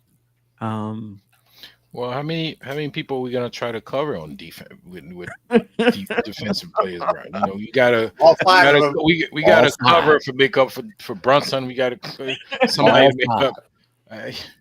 How you gonna win that way? Hey man, that's what Tibbs get paid the big bucks for, AJ. We already talked about that, man. That's a Tibbs problem. And he has to figure it out. And this is why we're, people, at least before the season, we were talking about how we match up with Boston. Boston has 5 offensive players that also play defense. Exactly. And can switch on anything. Right. They can switch defensively, and on offense, any one of them can pass, shoot, or drive. All 5 of them can give you 30 at any given night. So they're not all just defenders. Like Drew Holiday, you have to guard him. Right. Not just defender. You got Al Horford in the 30 club too? Leave him open. I would not leave him open. And I was really talking about KP as their starting 5. I'm definitely not leaving him open. Is he back? Is KP back? No. No, he's not back, right? He's not back till they're still 9-2. Yeah, I don't even care if he's back yet. He's gonna be back when they go to the playoffs. I'm worried about then. I'm not worried about Boston now. Yeah. He only played 25 games for them, 28 games for them the entire season, including the playoffs, I think. No, was that the regular season? Regular season. Yeah. With the lineup they have, I think they only need him about 25 games. Right. That's what I'm saying. They don't even need him for that much. So when they go into the playoffs and you have to beat them in a 7-game series, I'm putting KP as their starting center. Like, yo, they got Luke Cornett doing alley-oop duck it. Luke Cornett, man. What's going on over there, man? amen. Yeah, when you good, you know, everybody look better. Everybody shining. You know. Steph, unfortunately, I got to roll out. I had go ahead. actually said at 10:30, but I got to We roll. appreciate the extra 10 Got some minutes. stuff. Hey, no problem. But salute to you, salute to Geoff, salute to AJ, salute to everybody in the chat. See y'all next Appreciate week, you, man. Jerrell. All right, man. Next Have a week. good night. All right. Night. All right. The last 2 questions, just what have you seen that's encouraging? And then we're gonna do what have you seen that's concerning before we get out of here. Well, encouraging is the offense. I mean, lots of games with 30 assists, or it feels like it. Like the ball is moving. It's a pretty brand of basketball on the offensive side of the floor. And really, Brunson hasn't been consistently good yet, and I think that will improve. From our core 6 guys, I think we've got, I think our top 6 is as talented as any in the league. We have to figure out what we can do on the back end to help supplement them and make their burden a little bit easier. And I don't know if those answers are on the roster currently or not, but really encouraged with the offense. And I love what Cat's doing. Bridges' offense has been good. And Josh Hart's having a great season also. So I think you should be encouraged by all of that. All right. AJ, what are you encouraged by? The offense, as Geoff mentioned, and the fact that just like last season, these guys, they don't give up. Like they will play until the final buzzer. You know what I'm saying? I mean, yesterday's game, these guys were dead in the water, and next thing you know, they came all the way back and take the lead. So they just never give up. They just keep going and going and going. They really should have won. For that effort, I really feel they should have won that game yesterday, just because they put in so much effort coming back. That to me, that's encouraging. That's like almost like the same mentality that they had last season. Is like they continue to grind until they find a way to make it back to the game, no matter how bad it looks for the first 3 quarters. To me, that's very encouraging. And you remember, we have a completely different team, but that little mentality, that's still in the back of everybody's mind. Like we could still win this game, no matter how down they are. Yeah, for sure. Yeah, I mean, I don't think I have anything to add to that. I'm encouraged by the offense. I'm encouraged by what's possible offensively. I'm encouraged by what's possible defensively as well. I don't think what we're seeing now is close to what we're going to be defensively. There's been pockets of games where you see the potential defensively as well. I'm encouraged by that. I'm encouraged by our rebounding of late, because that was something I was really concerned about. So I've been encouraged by our rebounding of late. And I'm encouraged by the 2 pieces of the bench that we have right now in Cam and McBride, and really looking forward to adding to that when Precious gets back and when Mitch gets back, and whether it's Shamit, whether it's Matt Ryan, whether it's what's his name in the G League again? TJ Warren. Whether it's TJ Warren, whoever it is, I'm encouraged by that as well. Anything concerning, and that you think will remain concerning? I'll go first. The inconsistency. I don't think it's going to remain concerning because, like I said, this is a new team. It's going to take time for them to gel, to figure it out. But right now, they're very inconsistent, both on defense and on offense. Because there are some games that they can't score, and you have some games where just like somebody's like really hot, and like be it OG Anunoby or Karl Anthony Towns. OG. Sorry, go ahead. Yeah. And the defense is not consistent either. There are some games where we play very good defense, and some other games, like Clyde like to say, we like Teflon defense or Swiss cheese defense. So we're inconsistent. So to me, that's concerning. Yeah, we didn't even talk about OG. I want to add to what am I encouraged by? OG Anunoby.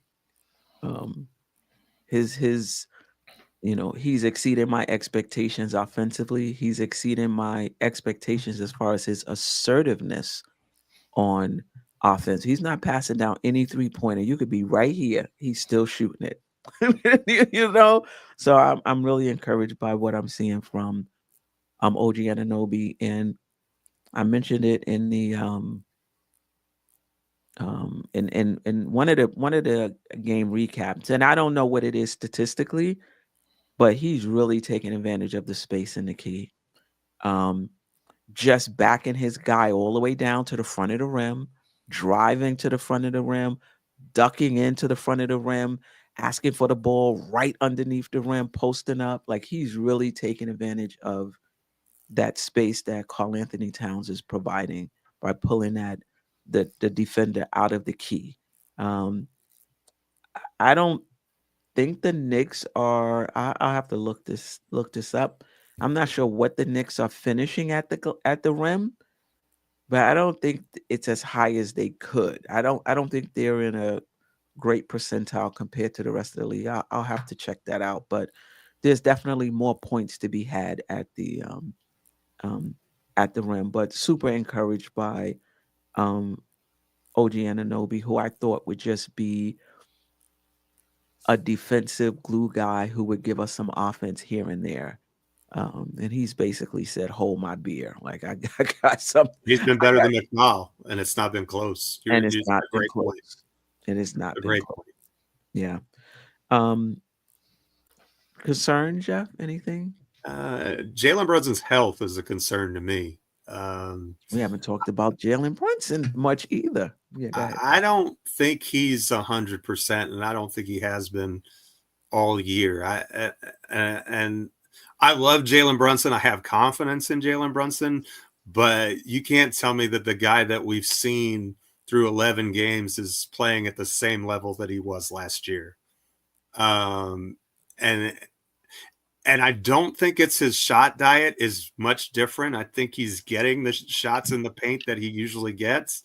He's just not making them at as a high a percentage. And I don't know if that's just a case of it's got to progress to the mean, and it will, or if he's not getting enough lift because his ankle is bothering him, or if his wrist is still bothering him. But if you look at his shooting percentages, I think that let me look at them just to make sure, but it feels like they're lower than they have been across his career. Let me just do a quick glance at that, because I'm curious as to what those numbers look like. Yeah, he's down across the board. He's a couple percentage points lower, nearly every field goal percentage, 3-point percentage, and free throw percentage. So, again, I think that has a lot to do with him being banged up. I like his shot diet. I think he's taking the right shots. I think he's getting more open threes, and he's not shooting poorly from threes, like 37%, but he's usually 39-40%. So I'd like to see him, and I think he's more than capable of getting back up there. I just think for right now, we're not seeing MVP Brunson on the court, at least in my opinion. Yeah. Let me play devil's advocate, and I'm not saying I believe in any of these questions. But do you think he's wilting under the pressure of championship aspirations? Do you think he's struggling with finding his role on a team with Karl-Anthony Towns, who's basically come out the gate playing really, really well? Do you think he might be struggling to find his place with that? Do you think he's having confidence issues? His floor game hasn't been that great. You know, he's turning the ball over more than um, I remember. Than he does. Forget I remember. Than he usually does. Um, his well, yeah, that goes to his floor game. You know, just in terms of when he's shooting, when he's passing, getting others um, involved. Any other reason for you, or you think it's just solely injury? Like it has to be injury because I just can't imagine it being anything else. Yeah, I'm not sure what else it would be. That's why I'm attributing it to that. Maybe there is an ancillary cause that's possible. I just, he had 6 turnovers the other night against Philadelphia. That's a lot for him. That's His 5 games. overall turnover number is about the same as normal. I think he's at 2.2. I think last year was at 2.4, so it's not really all that much different. But you would figure with more offensive talent on the floor with him, which is what he has, and fewer ball handling responsibilities, which he also has, you would figure those numbers would naturally come down. He did have 8 assists last game. He had a 10 assist game in the last 3. So maybe it's just a matter of figuring out what his role is with this group. It was easy for him to know what his role was last year. It was get the ball and score, and I think sometimes when that's all you have to think about, then he's in his bag, he's in his rhythm, he's in, everything is just clicking. This year, it's like, do I get the ball to Cat? Do I get the ball to Bridges? Do I get the ball to OG, who's playing much better on offense? Do I get the ball to Josh Hart? Josh Hart has been really good, even as a guy who's not like a 5-out player. He's been good at cutting and getting into space and creating open opportunities for other people by just being a cutter. And so,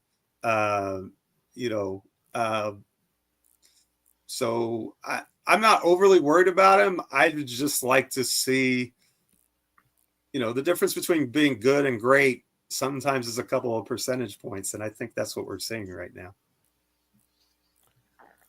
Yeah. It's a little concerning. Ajay? With Brunson. Yeah, you can comment on Brunson or anything else you think is concerning. I don't know. I don't know what's going on with Brunson, and I'm reading the chat. Some people think it's maybe something with the ankle. Somebody said wrist injury, new baby, all kind of. Oh, remember Randall when he had the baby? Oh, that was not a good season for him. I don't know. I don't know what it is with Brunson. I think it's just new players. He just has to figure it out. I don't know. I really don't know what's going on with him. Yeah, go ahead. It's definitely not the MVP candidate of last season. Yeah. So yeah. And even though I put it out there personally, I don't think it's a confidence issue. I don't think it's him struggling over the weight of championship aspirations. I don't think it's any of that. I don't know what it is, but I don't think it's any of that. And the fact that others are bringing the ball up the court may speak to injury, because was it last season or the season before? I'm like, yo, what's going on? There's other people that can handle the ball. Why is Brunson bringing the ball down every single time? And now this year, he's not. Like Josh Hart is bringing the ball down, and we had Josh Hart last year, who could have brought it up. You know what I mean? So maybe there is an injury. Maybe that's just part of the strategy to make it, make it easier on him. I don't know. And his field goal attempts are down and his assists are up. So interestingly enough, I think he's averaging 6.5 assists per game this year. So his assist to turnover ratio is still good. And his shots are down by 3 per game. So I think he is definitely trying to get his teammates involved, and maybe it's a little bit lost in translation, for the game that he's had. But, he certainly looked more like himself in the fourth quarter against Chicago. I mean, a good bounce on that last one, and everybody's just, saying he's back. So, game of inches, I suppose. Yeah. And was it in Philly when he scored 10 points in the fourth quarter? Yeah, I think so. Yeah. Yeah. Yeah, that's another reason why I feel there's more potential with this team. Brunson is just not has just not been himself. And we'll find out, later on if there's an injury. Anything you want to say about the bench, McBride, Sims campaign? Queen, before we do that, like there's a super chat. I want to Yes. Yes. shout out to make it make sense. Thank you for the $1.99 super chat. It says Precious at the 4 and 5. I'm guessing on offense, Precious at the 4 and at the 5 on defense And to 5 on defense. Yeah. to guard the opposing team's center. And you can do that with OG. And as a matter of fact, there was a time in the game last night when OG was on Vucevic. Who So- cooked us as usual, by the way. Yeah. So that potential is there even with this lineup in terms of switching OG onto 5s, if we need to. Yeah. Any thoughts on the bench? Cam, McBride, Sims, over the first 11? I like Cam and McBride. I'm not so much a fan of Sims. I really feel like that's the biggest weakness in this team right now. We've got to get another big who can give us quality, reliable minutes and not be a complete zero on the offensive end of the floor and be more of an anchor on the defensive end of the floor.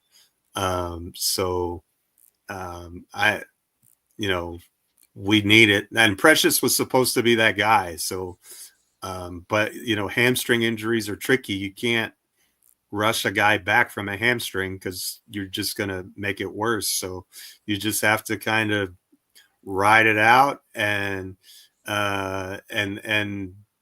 see where it goes. But that's what's missing from the bench right now, in my opinion. And I kind of have a feeling at the trade deadline, we're going to see if Robinson can get back on the floor for a little bit. I think you're going to see him packaged for whatever we need if we feel like he's not the piece that we need him to be. Wow. Can I ask a question? Sure. Would you, since Jericho Sims is such a zero, would you? The stats don't bear that out, though. The on-off stats don't bear that out defensively, but the eye test, The eye test, yeah. But would you? I mean, give Huck Porty more minutes to can he be worse than Jericho Sims? He could be, sure. It can always be worse. As a Jets fan, I can tell you it can always be worse. Don't ever say it can't get any worse, because they'll say, "Oh yeah, watch this." Right. It can always be worse. But. Right. I mean, I'm not sure it's going to happen because Tibbs is a stat guy, and the Knicks are better by a lot when he's on the floor. Sims, Yeah. So. Like he doesn't look like he's playing well, but when you look at the stats, he's playing well, I guess. He does. And he's been, and in all fairness, over the past few games, he's been better. I think his rebounding has been stronger. He's been giving us second looks at the basket. You can see his pick and roll defense. At least when he drops, he's not dropping like out of the building. He's dropping and he's still in defensive, position to step up. I've noticed that over the past few games, scoring the ball a little bit, he's been better even to the eye for me the past 3 games. But as far as that bench is concerned, McBride, even though he didn't score that well last night, he's been great for us. In that Philly game, I thought he was phenomenal with the shots he hit, the timely shots that he hit. We needed them. And kudos to campaign. who, when he was traded here, people were like, what's that about? you know, like he's gonna be third Not string campaign. He wasn't traded when we picked him up. He when wasn't we traded. picked him up. Okay, when we Yeah, I like that pickup. I didn't like him. I didn't like campaign, but I like that pickup. He's he's an annoying player. That's why I didn't like him, because he always played against us, and he was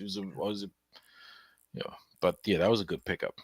He plays with a lot of energy. He pushes the ball.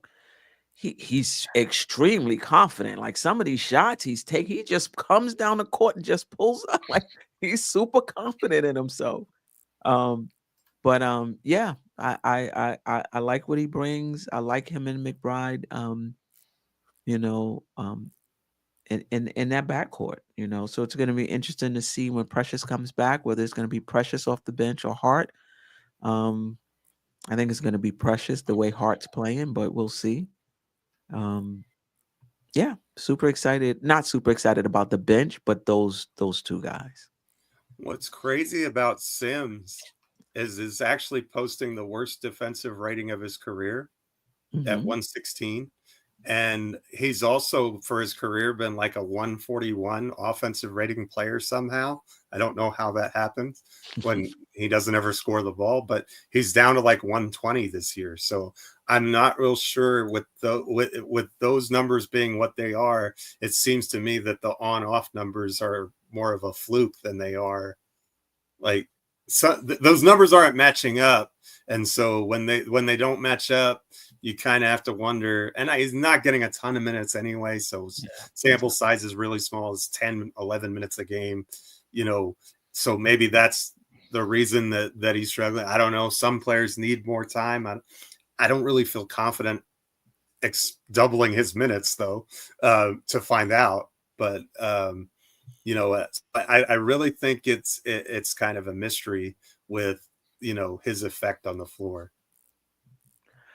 Yeah. Listen, what do you need from Sims right now? He's the third string center. It's almost like we talked about before when we were talking about playing a rookie, somebody who's going to come in and just kind of hold the fort per se. Like he's not somebody that's going to come in and give you 10 points and 8 rebounds. Yeah, well, even in 10 minutes, let's just say 6 points, 4 rebounds. It's just not him. It's just not him. He's just somebody that's going to come in and, be active. He's been much more active, in my opinion, over these past, 3 games. Because I've actually been in my living room like, yes, Sims, yes, that's what I'm talking about. In terms of the second chance opportunities, I just think he's been better over the past few games, and he has a low ceiling. I just don't think you're going to get a lot from him. He's just not, So we just have to play the waiting game. We have to play the waiting game for Precious, and Mitch is all the way in January, and who knows how long it's going to take him to get into game shape. So, yeah. And possibly Shamit too, if he comes back. Yeah. I mean, this is a front office that loves to keep their options open, right? Signing Matt Ryan to a non-guaranteed contract. I think it becomes guaranteed January 7th or something like that. So they'll waive him on the 6th. Probably so. Especially since he came in and didn't make any shots in the game that he played. It's a shame when you come in the game, you got to, whatever little opportunity you have, make it count. Whether that's a rebound, whether you hit your shot, like I don't care what it is, you got to make something happen. Yeah. All right. Any last words? Well, let's check in with the chat one more time, and then last words. We out of here. A couple of quick things I want to go through. Okay. Not much, and that's what we're talking about. Bronson, like, why is he performing the way he is? So shout out to Lonnie Meeks, who says we're not seeing usual footwork from Brunson. There's maybe something with the ankle. You guys think that? I mean, but the ankle, that just, I don't know. He hasn't played well all season. So I don't know if we could But blame that, that on but, his ankle. but the footwork isn't there though. The stopping on a dime, like when he gets in the key and somebody comes over, he just turns around and passes it out. And that's been all season. I mean, the ankle hasn't been, there all season. He started the season with like fully healthy, as far as I know. Oh, I see what you're saying. That the ankle. Well, he's talking about the ankle, something with the ankle from yesterday, from when he twisted it. Yeah, or from not yesterday, the game before. Was it the Philly game? Yeah, the Philly game. Because Yeah, yesterday he was doubtful. Was it Philly or Indiana? He twisted his ankle. I think it was Philly. Yeah, he was listed as questionable for the Chicago game, but he played anyway. Yeah. I don't know. So he's not 100. Remember, McBride was questionable in that game as well. And so was Campaign, I think. And so was Campaign, yeah. Towns needs Mitch and Precious to cover him. Like, yeah, we already discussed that. Like, how many people are gonna cover how many people on defense? Shout out to It's Me. Thank you for posting this. And D Grant, I think teams are figuring out how to play Brunson, and he might be shaken. I don't think so. I don't think that's the case at all. Nah, not shaking is strong. Shaken. Yeah. Nostalgic Nick thinks Tibbs is on the hot seat. What say you, Queen? You think Tibbs on the hot seat? No. Do you think if like let's say, God forbid, we miss the playoffs this year? I think there's 1 year in the bank no matter what. Yeah. I think unless Dolan comes down and fires him. But the front office, I don't think he gets fired this season no matter what. Yeah. Okay. We got super chat, and shout out to Parish Duggar. Thank you for a $3 super chat. Says Bronson is just a rusty from the rehab off season. Could be, because remember last season he played in the FIBA World Cup last season. So he was balling like at a very competitive thing all season. So he came in already on a roll. So it's possible that he was rehabbing, so he wasn't able to put in his usual work. Yeah. Kind of like, remember, it's almost what happened with Julius Randle last season. Remember, he started off the season like in a really, really bad, and then, turned it around real quick, so much so that he made the All-Star team. Thanks, Parish Duggar. And Nick Yak says, fans complaining about Brunson is crazy. He has been heating up the last few games. Why is this? Who's complaining? Like, is it the fact that you talk about him that means we're complaining? Or I don't understand. We're just exchanging opinion, exchanging what we think and what we feel, what we see on the court. That's not a complaint. That's just, we're just saying what we see. When he plays great, I'm going to say he's playing great. When I don't think he's playing at the level he's capable of playing, I'm going to call that out too. I mean, I think that's fair. I mean, I say that respectfully. I love Jalen Brunson, but I think he can play better. That's all I'm saying. And for this team to reach its ceiling, he's going to have to do more than he's doing right now, in my opinion. I don't think we can have Brunson at this level. And I see what you're saying with the stats, Nick Yak, but those are all below his career averages, except for the assists. The shooting percentages are below his career averages across the board. I mean, and he's not scoring on the inside like he was last year. His percentages in around the paint are much lower. And he's not taking as many of those shots for whatever reason. And so I think that there's room for him to be better. and we need him to be a top 5 player. Do you think he's been can you look at those numbers you're saying to me and with the minutes he's getting and say that you feel like he's playing at least as well as he did last year? Because I don't think he is. Like Queen like to say, this is not the pom-pom squad. If we say what we see, man. So there you have it. That's it. All right. Any last words? Shout out to the chat.